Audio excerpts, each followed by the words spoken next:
Hey guys, let's take a look at the enigmatic Newark Earthworks in Ohio and examine objectively if they were used as forts. Newark Earthworks is the largest earthen enclosure in the world, and once upon a time it stretched over 3,000 acres. Most of it has been destroyed in the past few centuries, but even today we have over 200 acres of mounds like these, forming complex geometric shapes when seen from the air. There are lots of people who think that these giant mounds were built as fortification to prevent enemies from attacking the people inside. Many Mormons are also led to believe that Newark earthworks are forts built by the ancient Nephites mentioned in their sacred texts, and they go on to say that these mounds and ditches were created for defensive purposes, and this is accurately mentioned in the ancient Book of Alma. Archaeologists say that these mounds were built around 2,000 years ago, which also coincides with the timeline mentioned in the Mormon Scriptures. However, I will show you why Newark earthworks were not built as forts. The key feature that people fail to show is that the ditches are on the inside of these mounds. For example, this is the Great Circle, which was built by creating a continuous mound structure all around, but you can see that the ditches are dug inside the circle. This is the view from the outside, and there are no ditches, and if I were an enemy, let me show you how easy it would be to climb the so-called fortification. As you can see, it takes me less than 10 seconds to climb this mound, and I can easily attack anyone who is standing on this mound.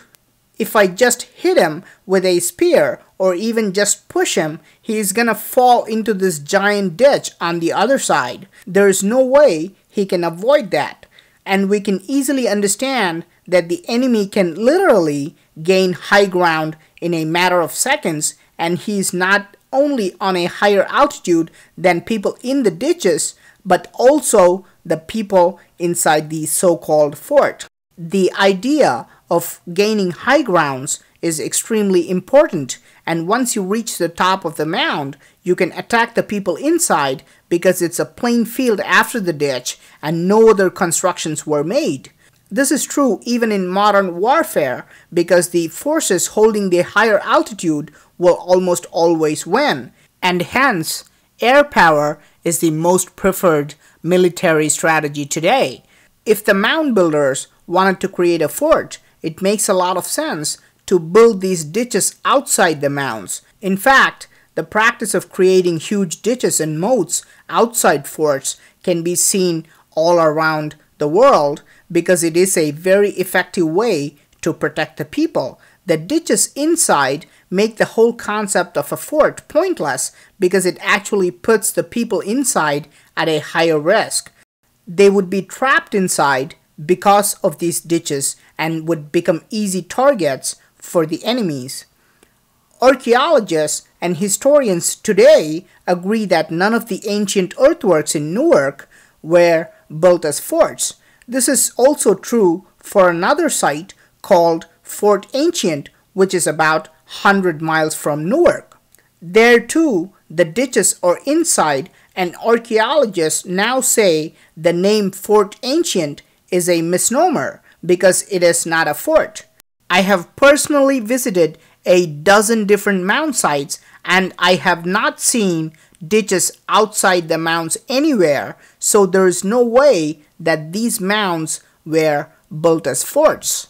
These Newark earthworks are really puzzling because they don't fit any practical purpose that we can think of. For example, you can think of them as a coliseum or an amphitheater for people to watch gladiators fight animals inside this giant circular wall. It would be perfect to sit on these mounds and watch, and neither the fighters nor the animals can escape because of these giant ditches. But the circle is over 1,000 feet wide, so it is almost impossible to see what's going on the other end unless you have binoculars. You can also think of the Great Circle as a jail or a pen for animals. But why build such a perfect circle for these primitive purposes? So far, there are no satisfactory explanations, and these earthworks continue to remain mysterious. But in the future, let's take a look at these mounds from the air and see what the gods would see from the sky. I hope you like this video. I'm finding a lot of intriguing stuff like this, so please do subscribe to my channel. Thank you for watching, and talk to you soon.